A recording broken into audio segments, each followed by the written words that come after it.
Please. Kamran अदालत में बुरी तरह फंस चुका था।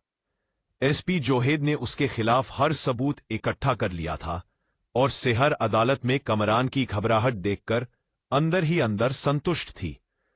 उसकी वकील बीनिश ने उसके कान में धीमे से कहा कि एसपी जोहेब बहुत ईमानदार अफसर है और वह तुम्हें इंसाफ दिलाकर ही रहेंगे। एफआईआर दर्ज होने के बाद सेहर फिर एक बार जोहेब से मिली और उसने शुरू से लेकर अंत तक झूठ, धोखे और धमकी की सारी कहानी बयान कर दी। एसपी जोहेब ने उसी वक्त दिन रात एक कर दिया। हर फाइल, हर बयान, हर सबूत को ऐसे परखा जैसे सुई की नोक पर रखा हो। धीरे धीरे कमरान का बनाया हुआ झूठ का महल उसके सामने ढाने लगा। उसके घर की सीसीटीवी फुटेज, झूठे बयान, नौकरों की उलझी हुई गवाहियां, हर नया सबूत कमरान की गर्दन पर एक और फंदे की तरह कसता गया। उधर रोहित भी अंदर से टूट चुका था। जिस रात मनीषा गुस्से में घर छोड़कर चली गई थी, उसी रात एसपी जोहेब ने रोहित से मुलाकात की और उसे बताया कि कमरान किस तरह कई लड़कियों की जिंदगी बर्बाद करता रहा और कैसे सबूतों से खेला गया। तभी रोहित को एहसास हुआ कि वह अंधे भरोसे में कितनी बड़ी गलती कर रहा था। उसने उसी समय फैसला कर लिया कि वह कल अदालत में सिर्फ सच बोलेगा। अगले दिन अदालत में एक खामोश तनाव फैला हुआ था। वकील बुखारी ने जैसे ही रोहित और एसपी जोहेब को साथ अंदर आते देखा, उसके होश उड़ गए। कमरान का चेहरा पीला पड़ चुका था। जिरा शुरू होते ही नौकर सच्चाई छिपा न सके।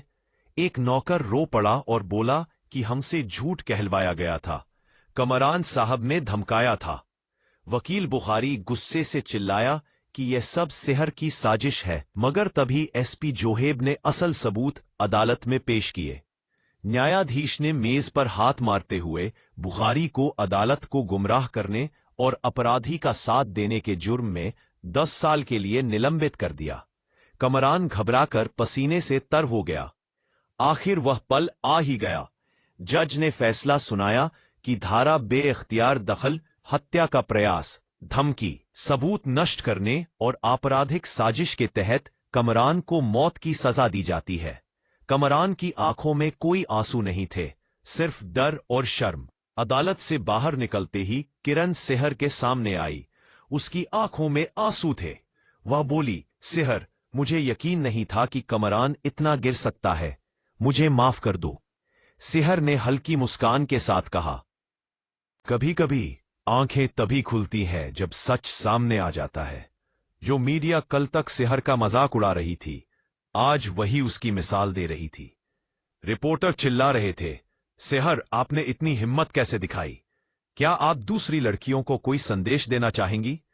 सेहर शांत आवाज में बोली, हर लड़की को अपने हक के लिए लड़ना चाहिए। वह आज पूरे समाज के लिए एक मिसाल बन चुकी थी। उसी समय अदालत के बाहर मनीषा और रोहित मिले। मनीषा ने कहा, रोहित, मुझे तुम्हें छोड़ना जरूरी था ताकि तुम्हें समझ आए कि तुम कितने गलत रास्ते पर थे। रोहित ने सिर झुकाकर कहा, मैंने बहुत बड़ी गलती की। मैं अंधे भरोसे में कमरान का साथ देता रहा।